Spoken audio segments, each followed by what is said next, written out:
At 11:42 on the morning of January 27, 1945, Staff Sergeant Robert Chen crouched behind the central fire control station of B-29 Superfortress A-52, watching oxygen frost spread across the plexiglass as his formation climbed through 28,000 feet over the Pacific. 22 years old, 11 combat missions over Japan, 0 confirmed kills. The Japanese had scrambled at least 40 fighters to intercept the morning strike on Tokyo. Chen was the youngest gunner in the 497th Bombardment Group. His hands were steady on the controls that connected him to 4 remote gun turrets mounted across the B-29's fuselage. Each turret held twin 50-caliber machine guns. He had fired them twice in anger over Nagoya and once over the Japanese coast. He had never seen a fighter fall. The 73rd Bombardment Wing had been flying missions from Saipan since November.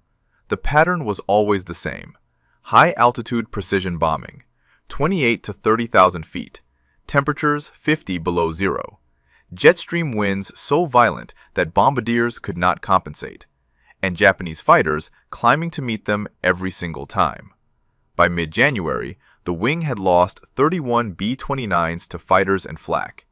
That was 31 crews, 340 men. The worst losses came on January 14th over Nagoya, when 5 superfortresses went down in less than 20 minutes. German Panther and Tiger tanks had taught American tankers about inferior armor. Japanese interceptors were teaching B-29 crews about altitude limitations. The Nakajima Ki-44 could climb to 28,000 feet in under 8 minutes. The fighter was called Tojo by American intelligence officers and Shoki by Japanese pilots. The translation was Devil Queller. The name fit. The Ki-44 carried 4 12.7mm machine guns or 2 20mm cannon. At high altitude, where the air was thin and the B-29's defensive gunners struggled with frozen mechanisms and oxygen deprivation, a single fighter could make multiple firing passes with relative impunity. Worse were the ramming attacks. Starting in August 1944, Japanese pilots had begun deliberately colliding with B-29s after expending their ammunition. This was not kamikaze doctrine. This was desperation mathematics. 1 fighter for 1 bomber was an acceptable exchange rate when the bomber cost $600,000 and carried 11 men trained for 6 months. The 47th Sentai, based at Narimasu Airfield near Tokyo, operated a special air superiority unit that practiced the tactic. American intelligence estimated the unit had destroyed at least 3 B-29s through ramming and damaged 7 others badly enough to write them off after crash landings. A-52 was carrying 6 tons of high-explosive bombs in her belly. The target was Tokyo's port facilities. Weather reconnaissance aircraft had reported clear skies over the primary target. That meant visual bombing. That meant the formation would need to hold steady for the bomb run. That meant the fighters would have time to position for perfect firing angles. Chen had been briefed on the odds that morning at 0400. 62 B-29s would participate in the strike. Intelligence predicted 9 would not return. If you want to see how Chen and his crew survived what came next, please hit that like button. It helps us share more forgotten stories from World War II. Subscribe if you haven't already. Back to Chen. The formation crossed the Japanese coast at 11:58. Radar operators on Honshu tracked them immediately. Air raid sirens wailed across Tokyo. At Narimasu Airfield, pilots sprinted toward fighters that were already warming up on the flight line. At exactly noon, the first Ki-44s lifted off and turned southeast toward the incoming bomber stream. 43 fighters.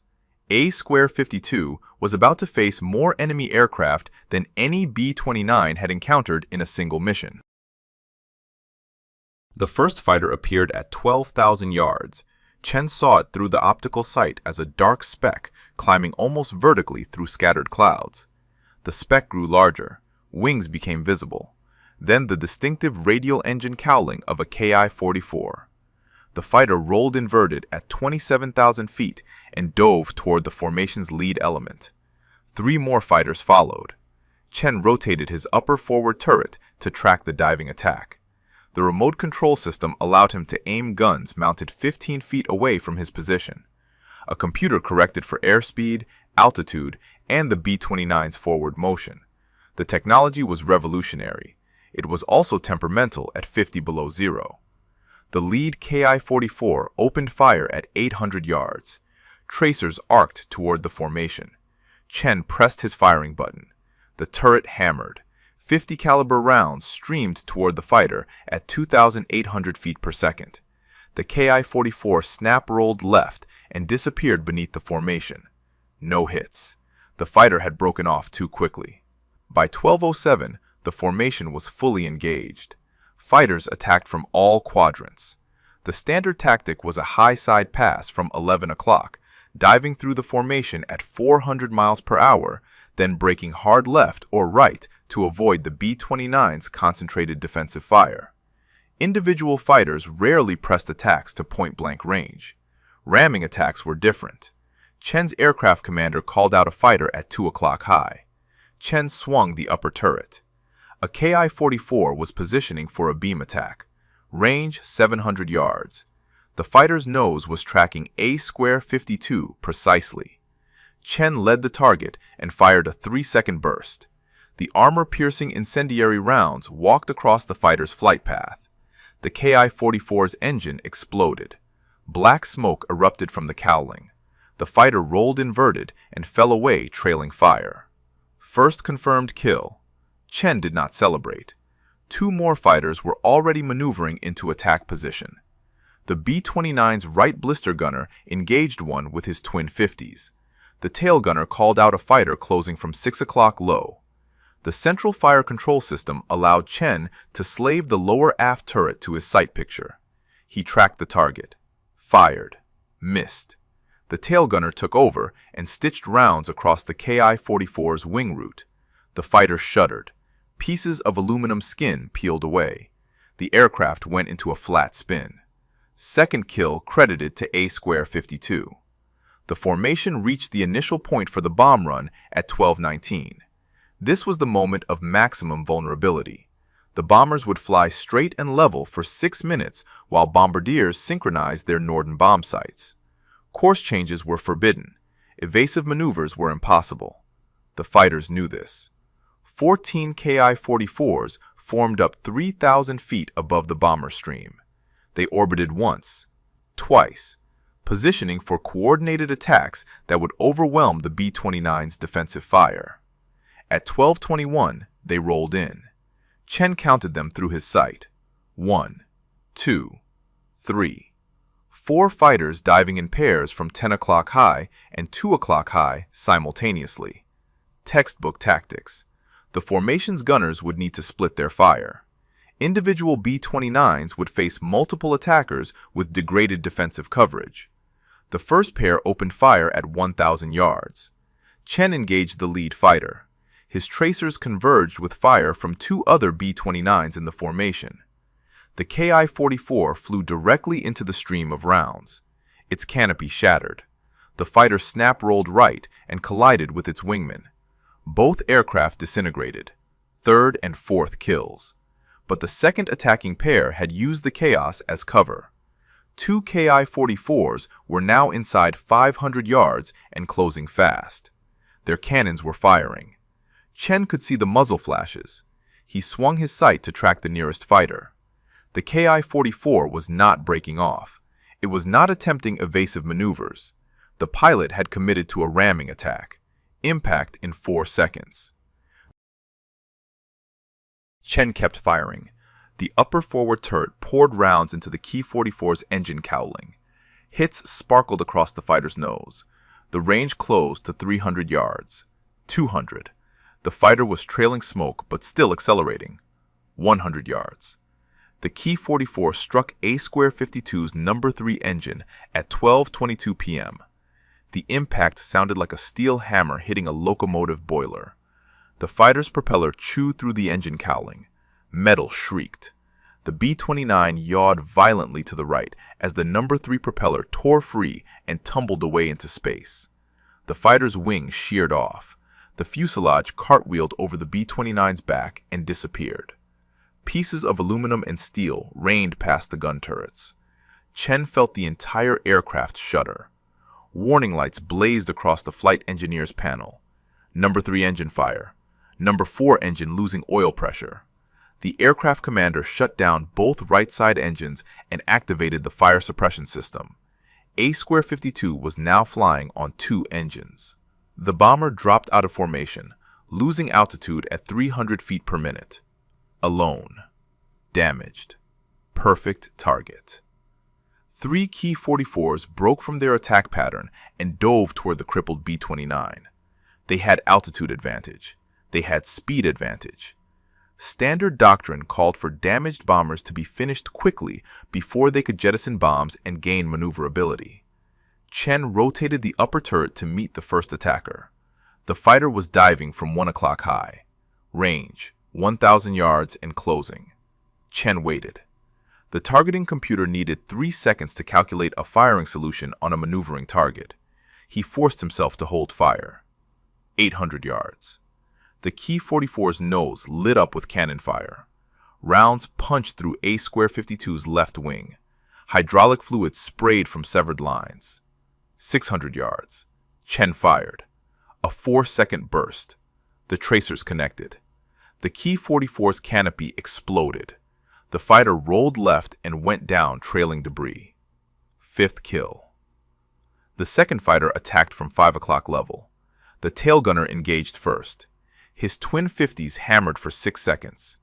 The Ki-44 flew through the tracer stream without apparent damage. It closed to 400 yards. The tail gunner's guns fell silent, ammunition exhausted. Chen slaved the lower aft turret to his controls. The mechanical linkage was sluggish.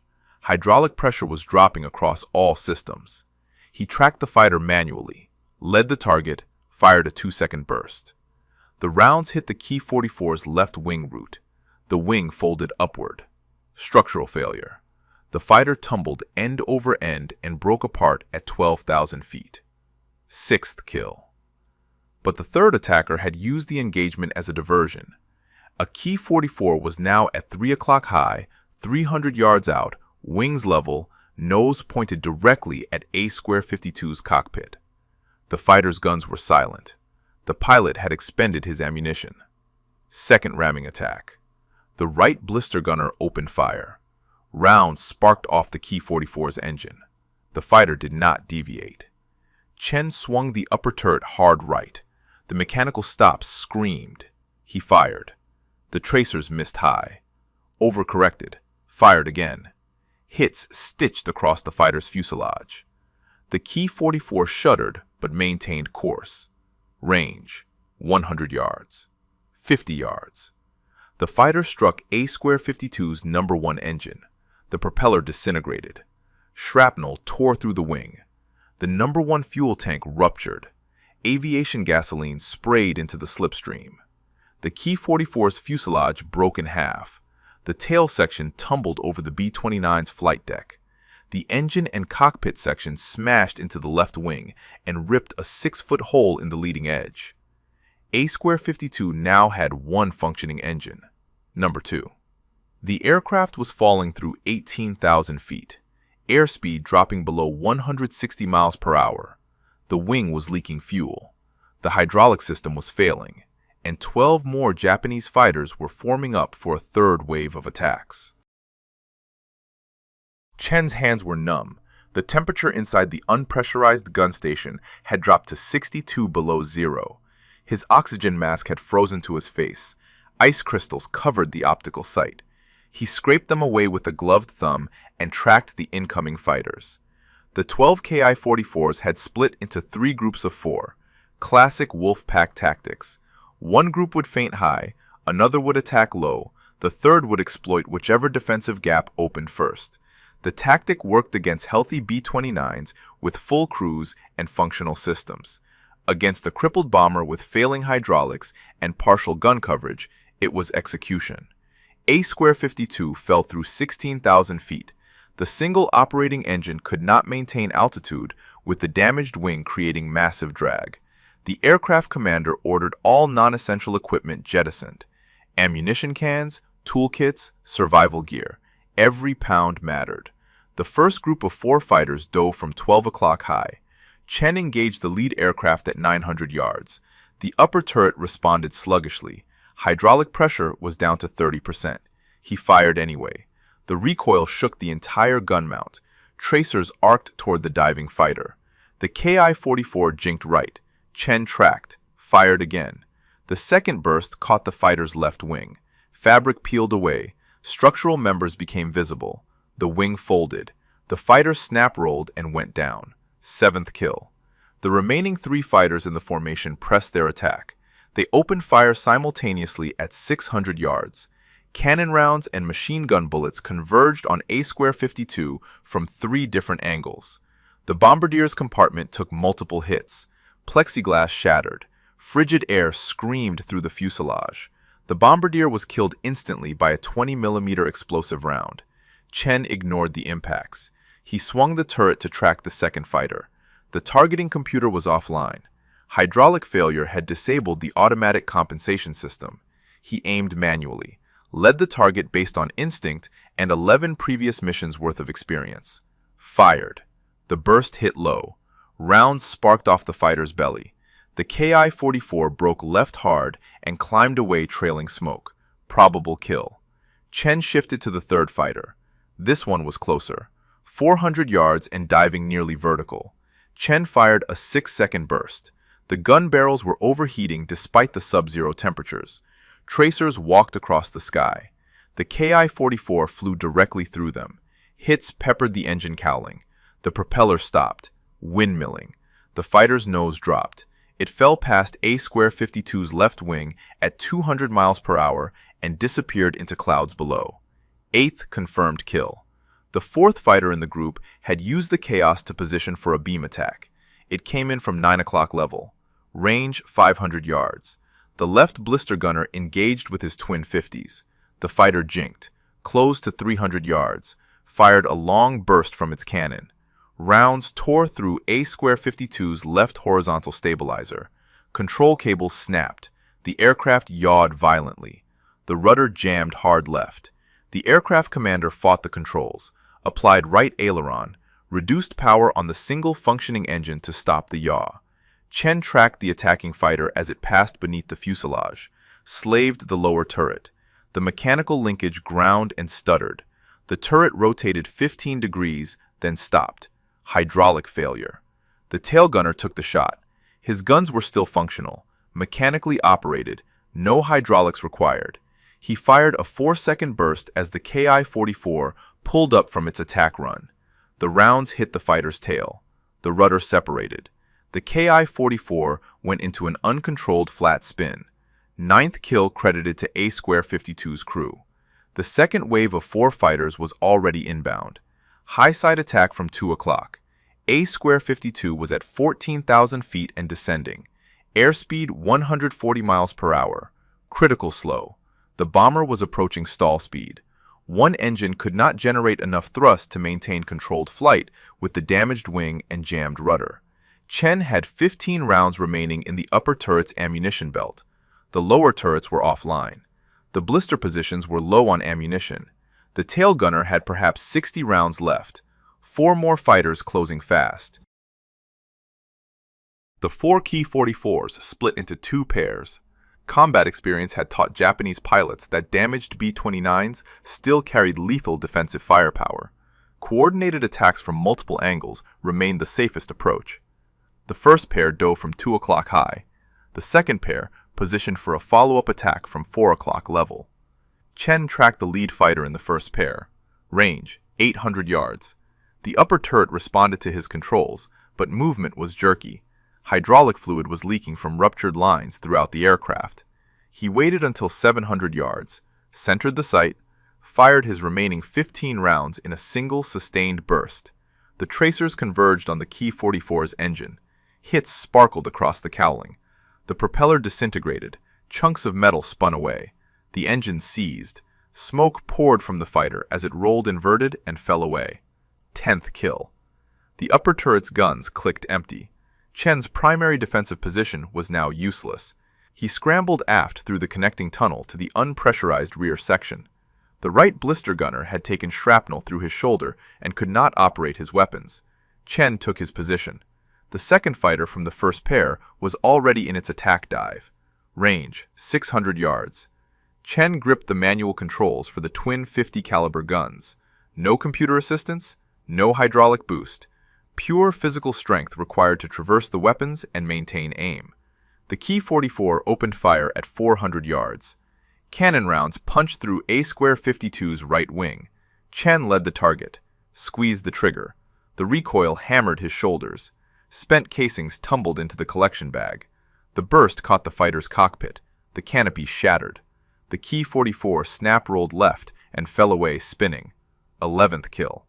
But the second pair of fighters was already committed to their attack run. They came in from 4 o'clock level, 300 yards apart, firing as they closed. One targeted the flight deck. The other aimed for the wing route where the fuel tanks were located. The tail gunner engaged the trailing fighter. His remaining ammunition hammered out in a 5-second burst. Tracers walked across the Key 44's nose. The fighter's windscreen exploded. The aircraft pulled up hard and broke off the attack. 12th kill confirmed when the fighter was observed falling through clouds at 11,000 feet with no visible pilot. The lead fighter in the pair pressed its attack. Chen swung his guns, but the angle was wrong. The blister position could not traverse far enough forward to engage targets at 4 o'clock high. He was blind to the threat. The left blister gunner took the shot. His position had better forward coverage. He fired his last 30 rounds.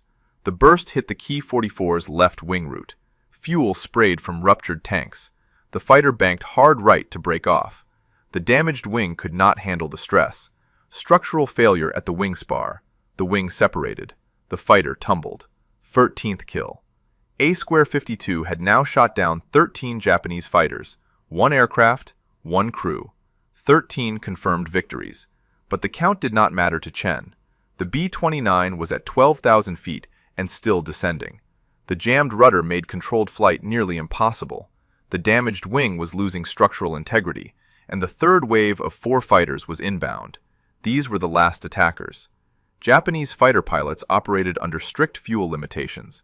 Combat radius for the Key 44 was approximately 200 miles at combat power settings. The fighters had been airborne for 40 minutes. They had perhaps 10 minutes of fuel remaining before they would need to break off and return to Narimasu. 10 minutes was enough. The 4 Key 44s formed up in a line-astern formation. Not a diving attack, not a high-side pass. They were positioning for sequential ramming attacks. 4 fighters, 4 deliberate collisions. The Japanese pilots had calculated that even if only one succeeded, A-52 would not survive. Chen watched them through the blister's small window. The fighters were at 14,000 feet, 2 miles behind the bomber, matching speed and altitude, preparing for their final run. He had no ammunition left. The tail gunner had no ammunition left. The upper turrets were offline. The lower turrets were offline. A-52's defensive armament was expended. 4 fighters, 0 bullets. 12,000 feet above the Pacific Ocean. The lead Ki-44 in the ramming formation accelerated. Range, 1 mile. The fighter was diving slightly to build speed. Standard ramming doctrine called for impact velocity of at least 300 miles per hour to guarantee structural failure of the target. Slower collisions sometimes allowed bombers to survive with damage. Chen braced himself against the blister window frame. There was nothing he could do. No guns, no ammunition, no options. The aircraft commander was attempting evasive maneuvers, but the jammed rudder limited his control authority. The B-29 could bank gently left or right. It could not perform the violent jinking that might throw off a fighter's aim. The Ki-44 closed to half a mile. Chen could see details now. The fighter's dark green camouflage, the red Hinomaru circle on the fuselage, the propeller spinner painted yellow to identify it as part of the 47th Sentai. Quarter mile. The fighter's nose was centered on A-52's vertical stabilizer. Impact in 15 seconds. The Ki-44's engine began trailing black smoke. Not battle damage from A-52. This was mechanical failure. Nakajima Ha-109 radial engines were temperamental at high power settings. Maximum combat power for extended periods caused cylinder head temperatures to exceed design limits. Seizure was common. The fighter's propeller stopped rotating. The engine had failed completely. Without thrust, the Ki-44 could not maintain its intercept course. It began losing speed and altitude. The pilot attempted to restart the engine. Failed. The fighter fell away below A-52's tail, its ramming attack aborted by mechanical failure rather than defensive fire. 14th kill credited to A-52. No bullets fired. No gunner claimed the victory. But the fighter was combat lost due to battle damage stress on an already strained engine. Intelligence officers would later confirm the Ki-44 crashed into the Pacific 18 miles east of Tokyo. Pilot did not survive. 14 confirmed kills, 1 B-29, 1 mission. The highest single mission total for any bomber in the Pacific theater.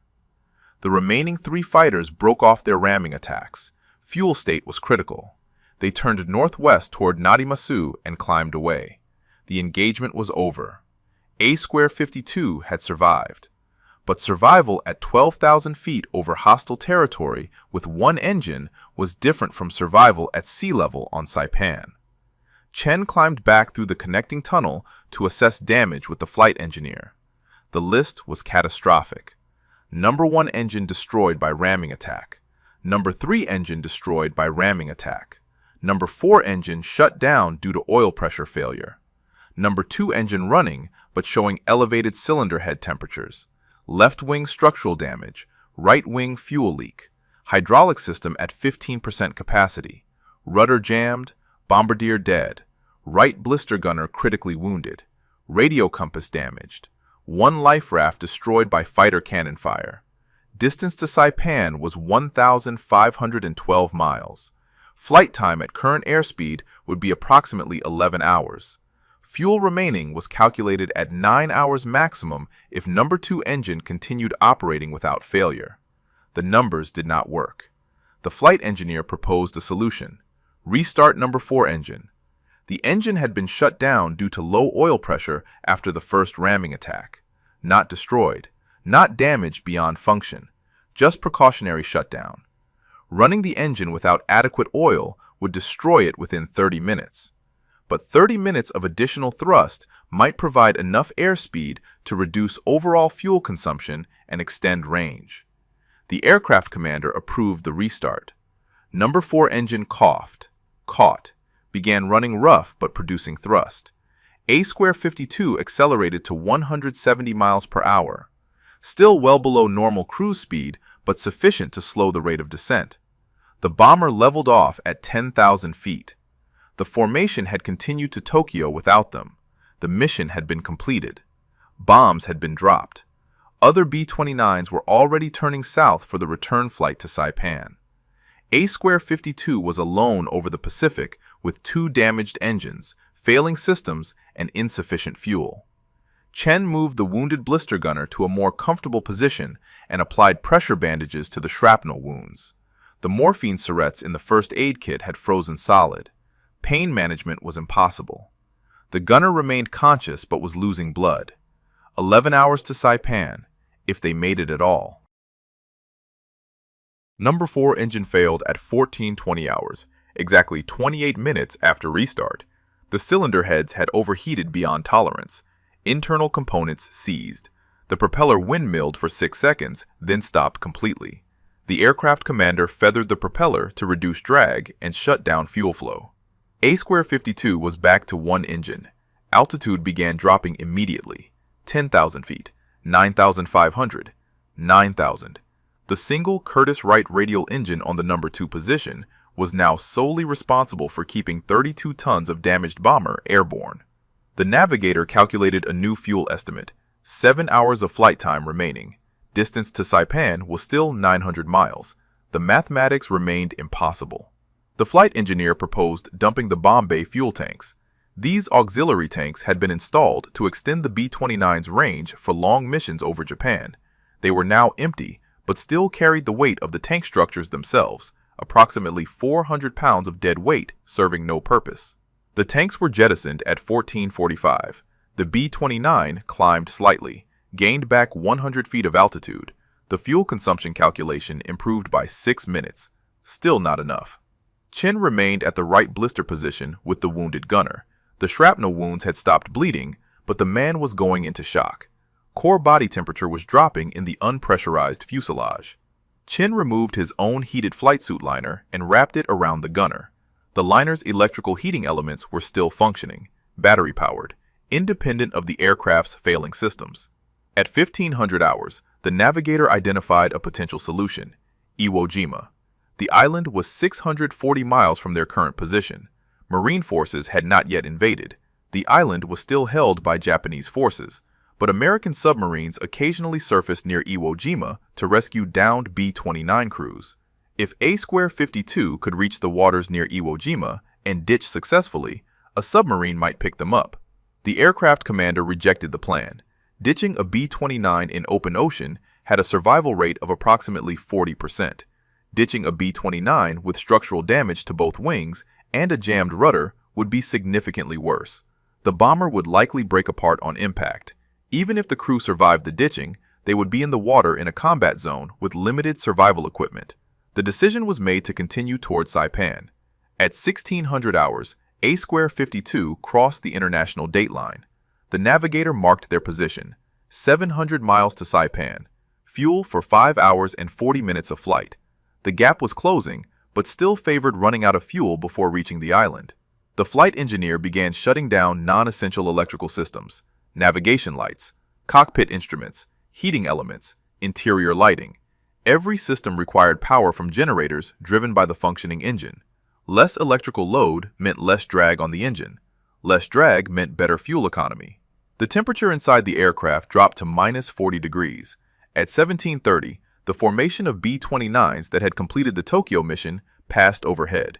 They were at 18,000 feet, flying in tight formation, all engines operating normally. They were making 270 miles per hour.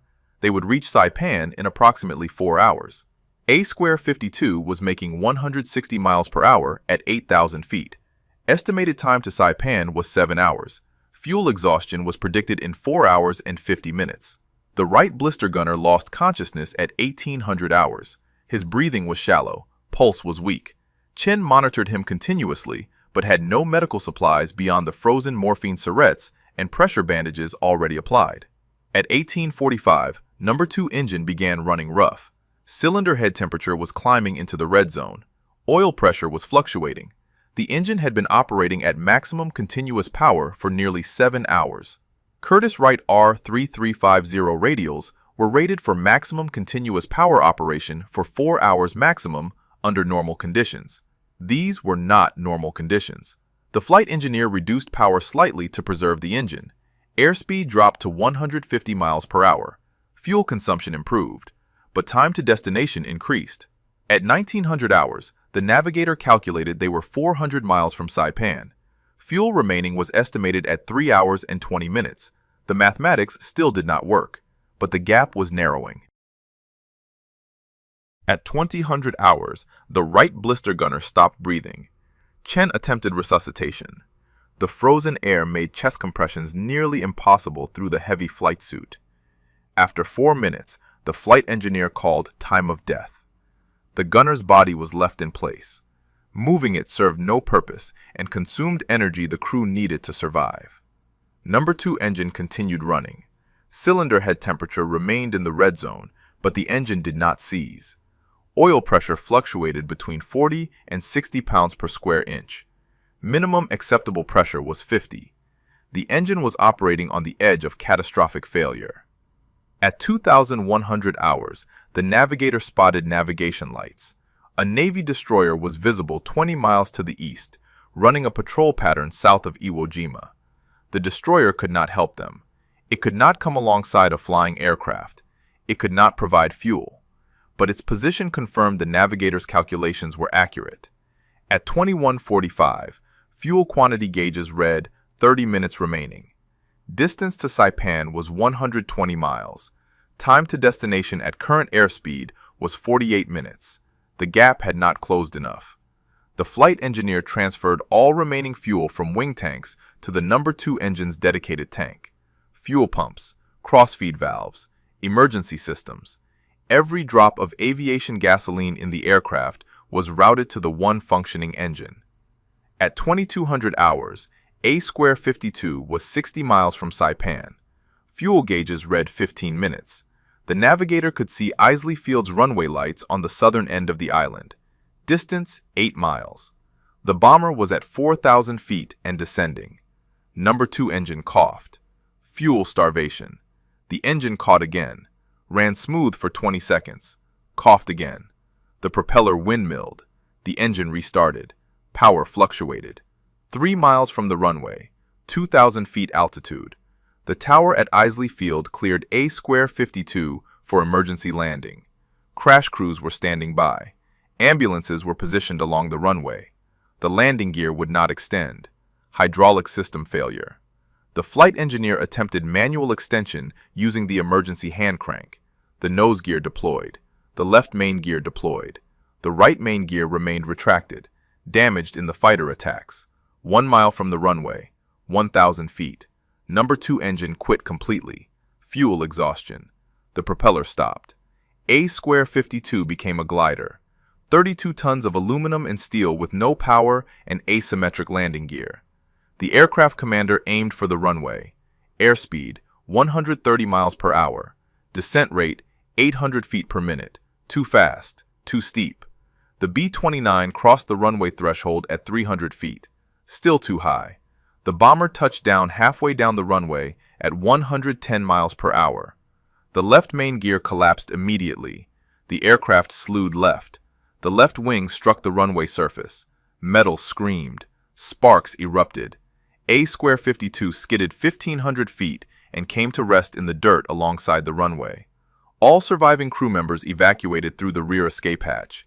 10 men. The bombardier and right blister gunner had not survived. The aircraft was declared a total loss.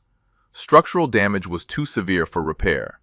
A52 had flown 1,512 miles on one engine, had shot down 14 Japanese fighters in one mission, had survived 2 ramming attacks, had brought 10 men home.